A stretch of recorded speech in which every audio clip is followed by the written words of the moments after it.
PM Modi ने अपने independence day address में जीएसटी रिफॉर्म्स पर बात की। उन्होंने बताया कि कैसे उनकी सरकार जल्द ही जीएसटी रिफॉर्म्स लेकर आएगी और शायद ये दिवाली के आसपास ही हो जाएगा।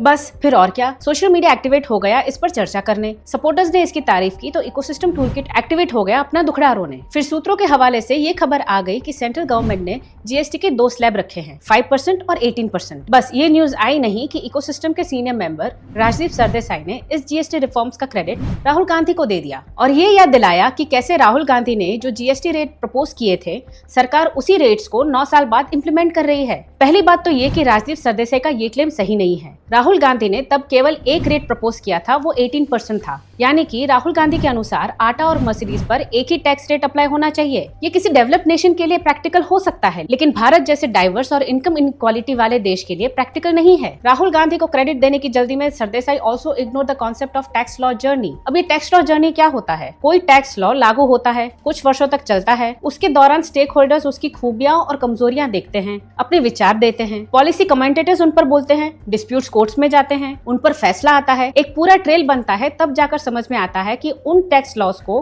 किस तरह के रिफॉर्म्स की जरूरत है। सरकार आज यही करना चाहती है और मैं तो ये कहूंगी कि 8 साल के अंदर देश के सबसे इम्पोर्टेंट टैक्स लॉज में जो रिफॉर्म्स का प्रपोजल आ रहा है वो दिखाता है कि ये सरकार कितनी अलर्ट है। अदरवाइज इस देश में नया इनकम टैक्स लाने में 65 साल लग गए। पर इन सब के बीच में जो बात सबसे इम्पोर्टेंट है वो ये है कि राजदीप सरदेसाई या राहुल गांधी जैसे लोग की सोच, और वो सोच क्या है। राजदीप सरदेसाई की सोच बताती है कि जिस जीएसटी लॉ को इम्प्लीमेंट करने के लिए बड़े लेवल पे बड़े लंबे समय तक कंसेंसस डेवलप करना पड़ा, जिस जीएसटी काउंसिल में 33 स्टेट्स और देश के फाइनेंस मिनिस्टर्स हैं, उस काउंसिल के डेलिब्रेशंस, रिकमेंडेशंस और डिसीजंस की जगह एक राहुल गांधी के प्रपोजल को एक्सेप्ट कर दिया गया है। ये सोच कितनी डेमोक्रेटिक है इसका फैसला तो मैं आप पे छोड़ती हूँ, लेकिन जाते जाते ये जरूर कहना चाहूंगी कि ये बात नेहरू गांधी परिवार के डिकेड्स ओल्ड तरीके और डीप रूटेड थॉट प्रोसेस का नतीजा है, जिसके नतीजे ने ये देश को लगातार परेशान कर रखा है।